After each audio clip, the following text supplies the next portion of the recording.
train. I was met at Penrith to my great surprise, because I didn't know these people at all, but I was met at Penrith station by somebody from Glasgow. Now the oldest part of the house is through there. It was built in 1700. This bit was built in 1812, Napoleonic times, and called Glenbarr Abbey for the first time then. It was never an abbey at all, just a fashion at the time, and nothing to do with religion whatsoever. The tartan on the walls is our dress or evening tartan, MacAlister of Glenbarr, and my wife, when you see her, is wearing the old like I am. Today, we don't always wear the same, but today we do. There are many others, and in the picture there, she's wearing the new. Well, the new isn't very new, and has recently been adopted by the Australian clansmen. The fireplace, the three middle panels are medieval and most likely from France, and the rest of it could be German, we're not sure, but we think it's about the right date for the house. We'll go next door into the dining room, and we have something for the children. It is also for me though.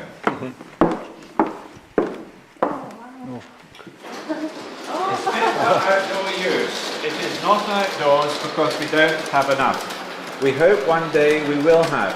We're adding to it when we can, but it's a slow business because each thing is pretty expensive.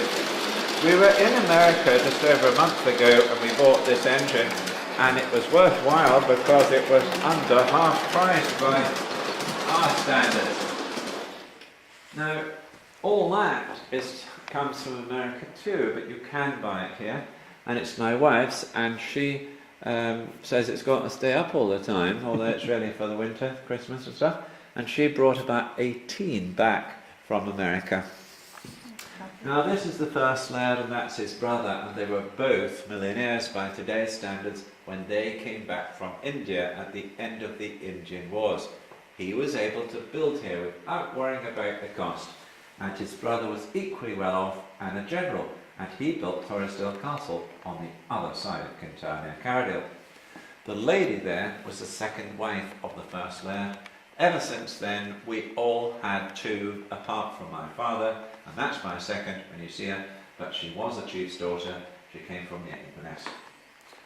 It was made by Templeton of Glasgow. Yes, Templeton of Glasgow.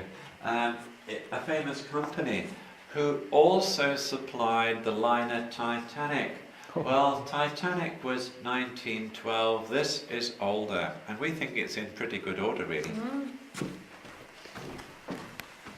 An interesting clock, and it's ticking away too. It was made by a Swiss who died in London in 1690, and that's around the end of the reign of King James II, the beginning of the reign of William and Mary, so it's a very old clock. If we look out the window today, we see the secondary flagpole, but no flag on it. Quite often there is, mostly America or Australia, the two countries where we do have clan societies. A family tree, it shows our family in red.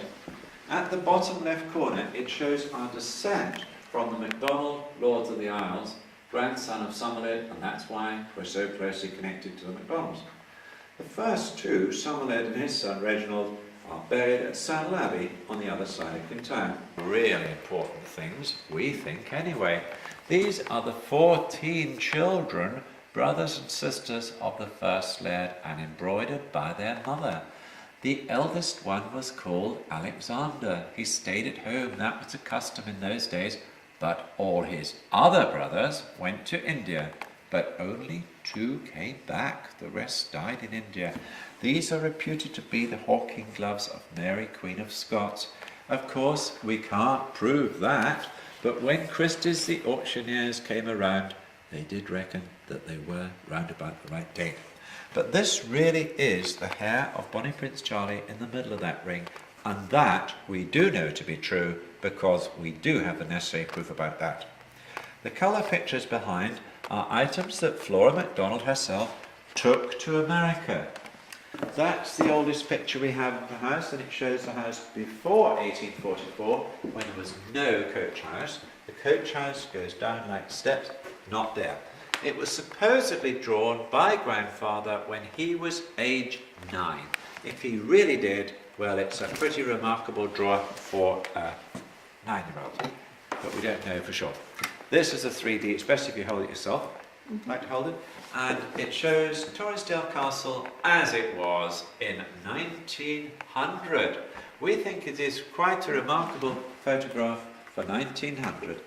And, well, you know about stereo cameras. They're very collectible, and they're usually worth at least double what the single version would be.